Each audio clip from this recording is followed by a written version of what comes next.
If you're looking for a good budget smartphone, then you have two of the best options in the Xiaomi Redmi 9T and the POCO M3. The catch is they're both very similar phones, both in specs and in price. So which one do you go for? Well, today I'm gonna compare the two phones and we'll find out. Let's go.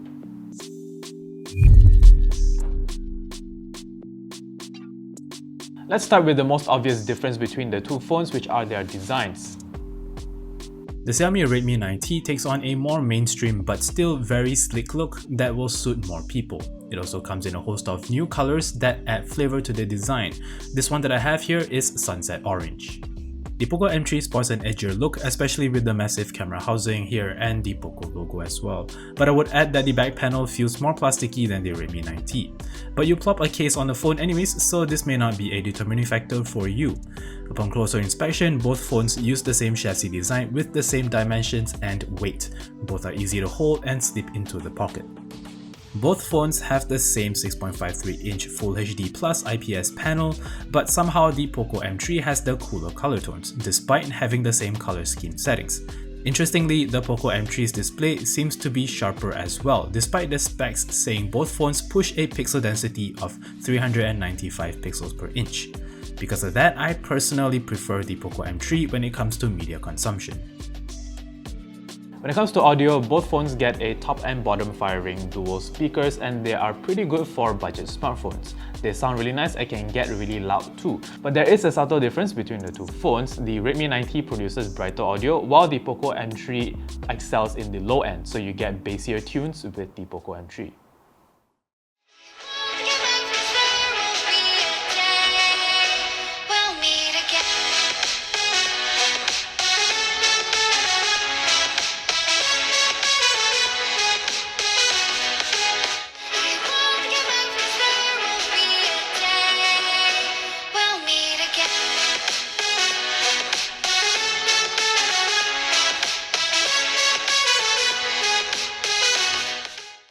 Moving on to the cameras, the Redmi 9T has 4 lenses. A 48MP main lens, a 2MP depth sensor, another 2MP macro lens, and an 8MP ultra-wide camera. The POCO M3 is similar except it does not have the ultra-wide lens.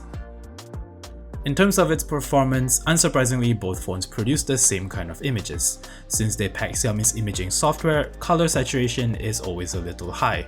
I did have AI enabled with HDR turned to auto. Images are nice and sharp when fed enough light. The Redmi 9T has the upper hand with the extra ultra-wide shooter, which is a must-have in a 2021 smartphone. Both phones can zoom up to 8 times digital, but the Redmi 9T's shot is slightly more zoomed in. Regardless, both photos are basically so pixelated that I wouldn't consider using them anyways.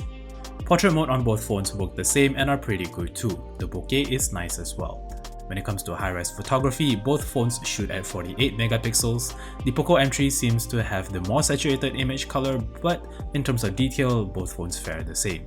For selfies, you get an 8MP lens on both devices and, well, they work. With bokeh off, the Redmi 9T fared better at balancing subject exposure, but with bokeh on, the POCO M3 produced nicer colors. I need to mention though that the differences are quite minute. When it comes to performance and hardware, you get a Snapdragon 662 chipset under the hood, and what's interesting however is that for the same price of 699 ringgit if you get the top spec model, the Redmi 9T actually gives you 6GB of RAM instead of just 4 on the POCO M3. Oof. When it comes to daily browsing, both phones can take a bit more time to load pages, boot up apps, but in general it's possible. When it comes to gaming, on Call of Duty Mobile, both phones can support high frame rates at high graphics settings. You might notice stuttering once in a while, but the overall experience is generally smooth. This level of performance can translate into other popular mobile games as well. So by now we've established that both phones are pretty good all-rounders, and to complete the package, let's talk about their battery lives. Both phones pack a large 6000 mAh pack, and both phones can last you about 7 hours of regular browsing, gaming, and heavy content consumption. Both phones also support 18 watts of fast charging, which can power up both phones in a little over an hour. When it comes to the software, both use the same MIUI 12 that I'm personally accustomed to using already. It may be a hit or miss for some, but it's still a simple and easy to use OS regardless.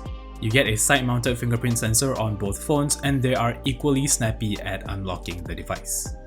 So at the end of the day, if you're choosing between these two phones, I guess the obvious answer would be to go for the Xiaomi Redmi 9T, because for the same price of 699 ringgit, if you get the top spec model, you get more RAM and an extra ultra-wide lens. But if you're planning to save about 200 ringgit for the 499 ringgit version, both phones have the same memory and storage configurations, but I think the POCO M3 edges out with a slightly better display color and audio quality.